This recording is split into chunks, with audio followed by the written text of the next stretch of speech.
अस्सलाम वालेकुम dear viewer and students. आज हम फ्यूचर टेंस स्टार्ट करेंगे और फ्यूचर टेंस में ये पहला टेंस है। और इस टेंस का जो है उर्दू में पहचान जो है वो ये गा गे गी जो हर सेंटेंस के आखिर में आते हैं। फॉर एग्जांपल मैं पेशावर जाऊंगा, मैं खाना खाऊंगा, मैं तालीम हासिल करूंगा वगैरह वगैरह। जिस सेंटेंस के आखिर में गा गे गी आते हैं तो इसी टेंस का होगा।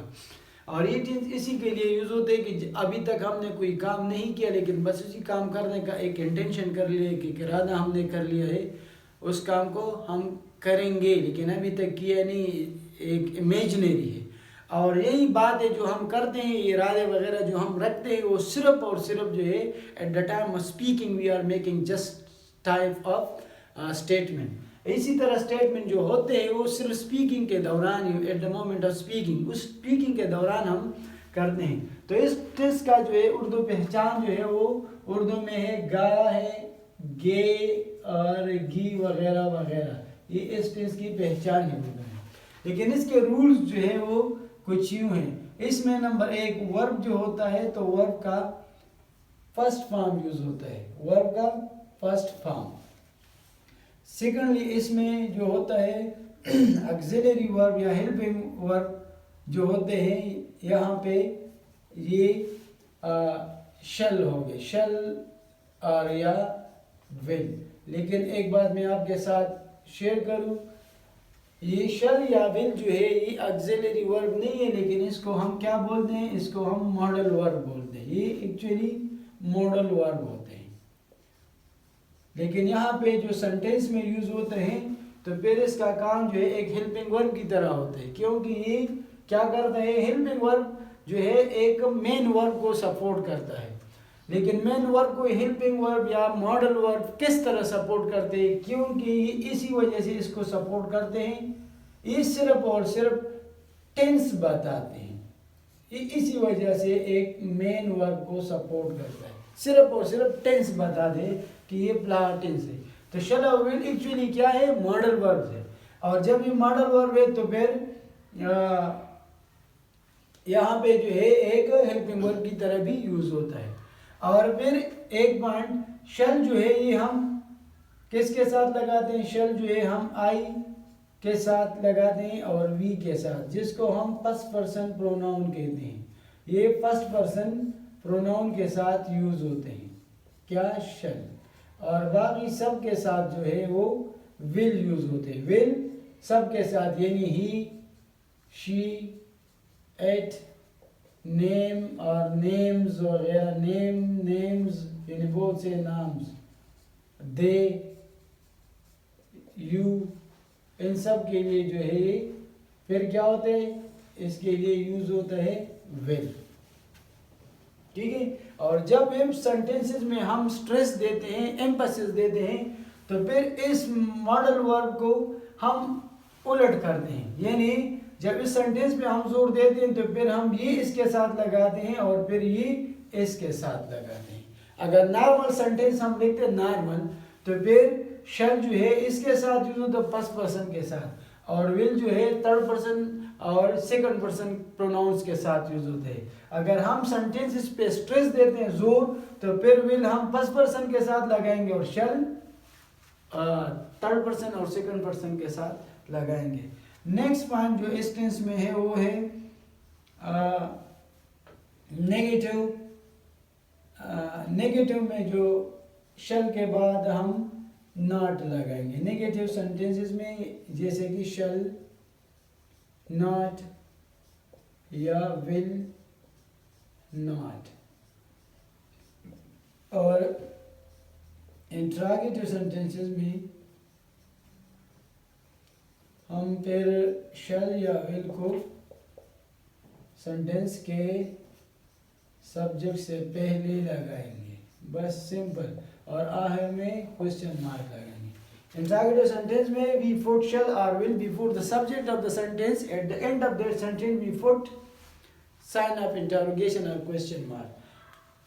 तो ये इसके रूल्स थे, इस टेंस के रूल्स यही है। अक्सर लोग पूछते हैं कि शल और विल क्या है। शल और विल एक्चुअली ये मॉडल वर्ब है, लेकिन कभी कभार जो है हेल्पिंग वर्ब के तौर पर भी यूज होता है। नहीं, एक मेन वर्ब को जो है वो सपोर्ट कर, एक्चुअली ये पॉसिबिलिटी, प्रोबेबिलिटी, किसी एबिलिटी या किसी परमिशन वगैरह, इन चीज़ों को जो है शो करते हैं। लेकिन जब टेंस में यूज़ होते हैं तो फिर मेन वर्ब को सपोर्ट करते हैं, और जब मेन वर्ब को सपोर्ट करते हैं तो फिर इसका काम क्या बन जाते हैं, एक हेल्पिंग वर्ब की तरह बन जाते हैं। इसको ऑक्सिलरी मॉडल्स भी कहते हैं। इनको ऑक्सिलरी मॉडल्स भी कहते हैं। एक पॉइंट है, याद रख, अक्सर आते हैं ऑक्सिलरीज या ऑक्सिलरीज या auxiliary model.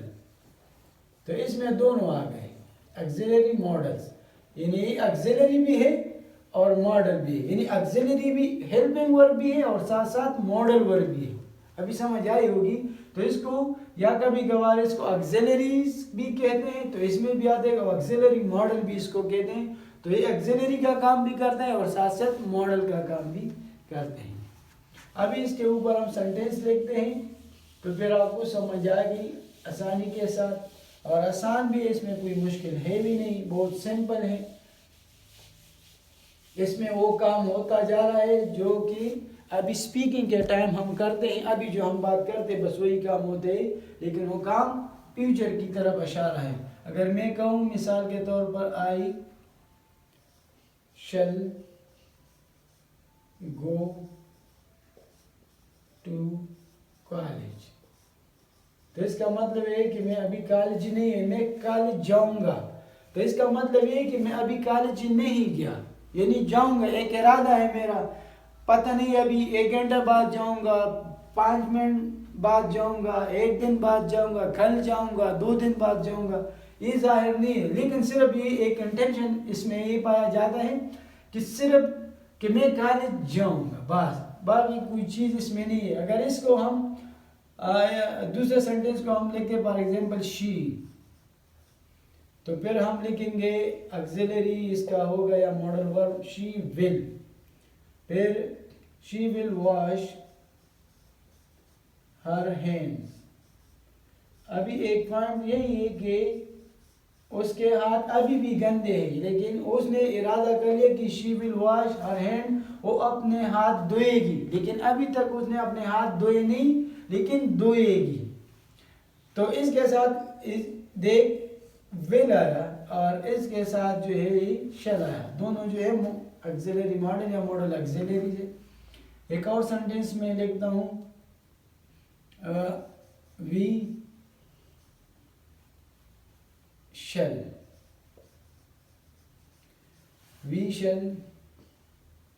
watch a movie later। ये भी एक क्वेश्चन है कि हम जो है बाद में एक मूवी देखेंगे, अभी तक देखा नहीं, लेकिन एक इरादा कर लिया कि बाद में देखेंगे, अभी देखा नहीं उसने। अगर इस सेंटेंस को ब्रिटिश रूल के मुताबिक इसके साथ शल आएगा, यानी आई और वी के साथ शल आएगा ब्रिटिश रूल के मुताबिक, लेकिन अमेरिकन जो ग्रामेरियन हो कहते हैं कि बस वो सब के साथ विल लगा दे, यानी थर्ड पर्सन, सेकंड पर्सन और फर्स्ट पर्सन सब के साथ जो है वो विल लगा दे और शल को यूज नहीं करते।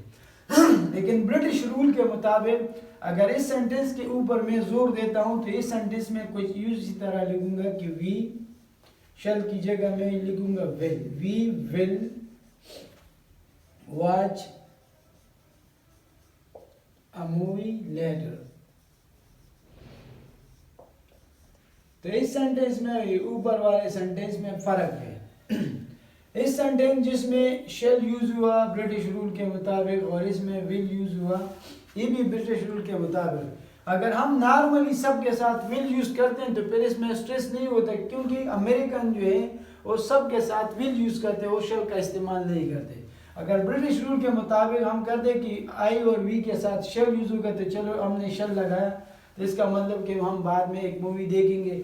अगर अब इस सेंटेंस में मैं विल लगाऊं कि we will watch a movie later, तो इस सेंटेंस में इस वाले में फर्क है, इसमें स्ट्रेस नहीं है, ये नॉर्मल सेंटेंस है, ठीक है, ये नॉर्मल सेंटेंस है।